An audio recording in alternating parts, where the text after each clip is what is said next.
Hey everyone, it's Birth3 over, and I'm here into this my review for Mission Impossible: The Final Reckoning, the new film directed by Christopher McQuarrie and starring Tom Cruise, Haley Atwell, Angela Bassett, Simon Pegg, Ving Rhames, Palm Clementif, and many, many, many others.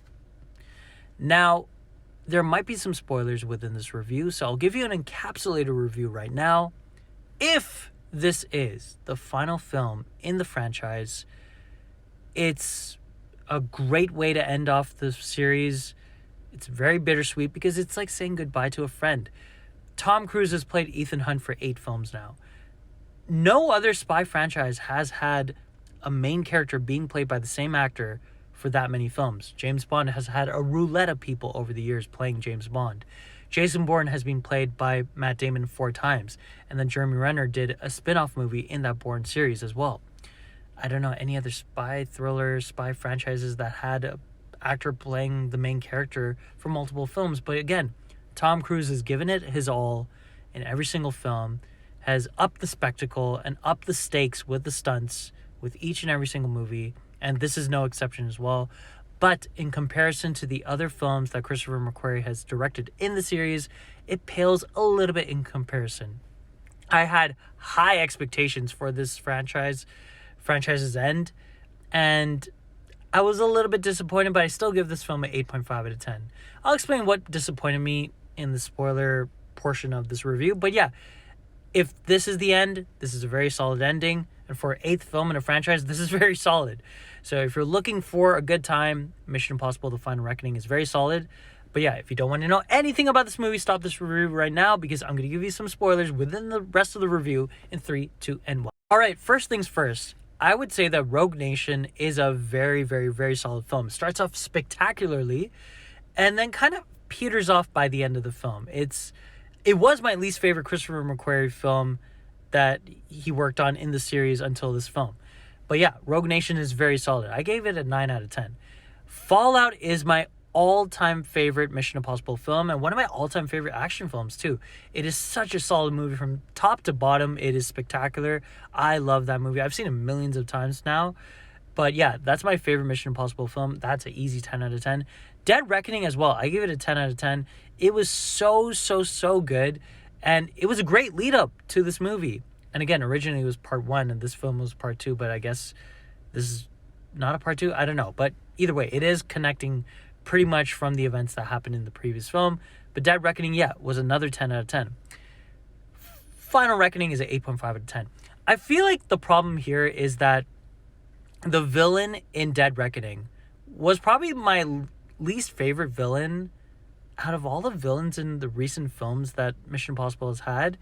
And also, he was just too cartoonish, in my personal opinion. You know, he was the weakest link out of Dead Reckoning, even though that was a really superb film in my personal opinion. Here, he's upped the ante in the cartoonish kind of ways that he's being a villain. There's a sequence where he's like talking to Ethan Hunt and there's like light shining on his eyes and it just feels like a cartoon. And he's like laughing hysterically while flying the plane, and you know, just I wasn't really a big fan of the villain. No offense to the actor, but I just did not buy that he was a good villain at all. And to be honest with you, it's the second half of this movie that really saves this movie, in my personal opinion. That second half features all the spectacular events. You know, the Tom Cruise holding his breath underwater. That sequence is really cool. And a really cool way of expanding the screen in IMAX, because when he's turning the dial to open up the pod, every turn has the screen moving up until it's fully IMAX. That was really cool. Kind of reminded me of the Sinners sequence where they're opening the barn doors and the IMAX screen is like expanding to like full IMAX. That was really cool to see. And the aerial dogfight was really cool to see too. That was spectacular. Again, Tom Cruise keeps on putting up the stunts to another level. Again, kudos to this man. He's a legend. But the first half of this movie is very reliant on kind of explaining a lot of things, and it feels like there are some action sequences. I'm not saying it's a boring first half. It's just, it felt kind of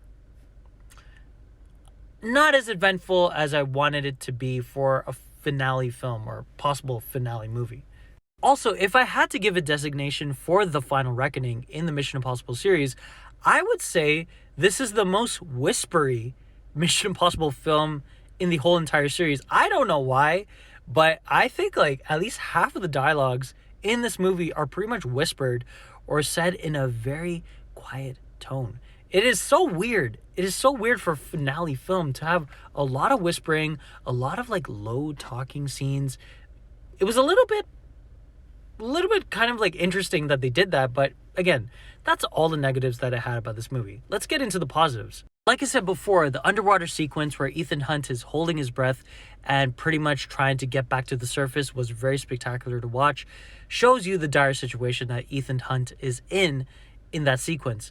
Also, the aerial dogfight scene, like I said before, is really excellent. Seeing Tom Cruise fighting for his life to hold onto that plane was really cool to see as well. And just fighting in the air is just insane. This film really focuses on a lot of hand-to-hand combat in comparison to the other Mission Impossible films too, which is really cool to see as well. And I kind of enjoyed that. I really enjoyed the hand-to-hand combat sequences here. And like I said, even though there's not a lot of action in the first half, I can see what they were trying to do, but then when Dead Reckoning was kind of like Fallout, where it was like a lot of action, I was kind of hoping that the second half of this big story had the same amount of action as well, but I digress. It's a finale. I guess they had to tie up a lot of loose ends. But yeah, the action is great in this movie. What I really appreciated about Mission Impossible The Final Reckoning is that there's a lot of callbacks to the previous movies. In fact, I think there's a direct connection to pretty much almost every single movie in the franchise in this film. Jon Voight's son happens to be Shea Whigham's character, which was kind of shocking, but then when you look at him and the way he talks, I'm like, oh, I can see it now. And then, having the Langley character that gets fired because of Ethan Hunt's actions in the first film, having him as a kind of major character here was kind of cool to see as well. You have, Angela Bassett back in a major character here after, I don't know if she was in Dead Reckoning. I haven't rewatched it in recent years, but, it's great to see Angela Bassett back here too. And, a lot of callbacks to the previous movies from the first film, and the Rabbit's Foot from the third movie being a major, connector to this movie as well. That was kind of cool to see as well.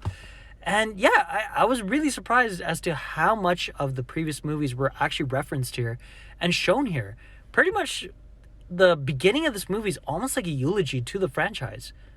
I don't know why they did that, but it was very interesting, and it almost felt like we're watching a best of kind of mashup of what has happened so far. But yeah, if you're a Mission Impossible fan and if you love this franchise, this film has a lot of nostalgia, a lot of callbacks, and a lot of connections to the previous movies, which you will deeply and very much appreciate. And I thought that all of the actions that Ethan Hunt has done so far in his career as a spy has led him to this point where everything is kind of his own doing. And the reason why they're kind of in the situation at this moment is because of his doing was a very interesting thing to see too. It kind of reminded me of The Dark Knight Rises, where, Bruce Wayne unintentionally is the creator of the bomb that Bane steals, and, Batman has to save the day and throw it out of Gotham. I kind of compare that film to this film in terms of the main character being the reason why everyone is in peril in the first place. And I really love the fact that, the butterfly effect is in full use here too, because again, that Langley character tells Ethan Hunt that even though Ethan Hunt maybe feels a little bit guilty for having him get fired from that job and being sent into purgatory, it's because of that purgatory that that guy finds a life, he finds a wife, and he ends up being more happier. And ironically, Ethan Hunt's actions have helped give people hope, helped give people, kind of meaning in their lives.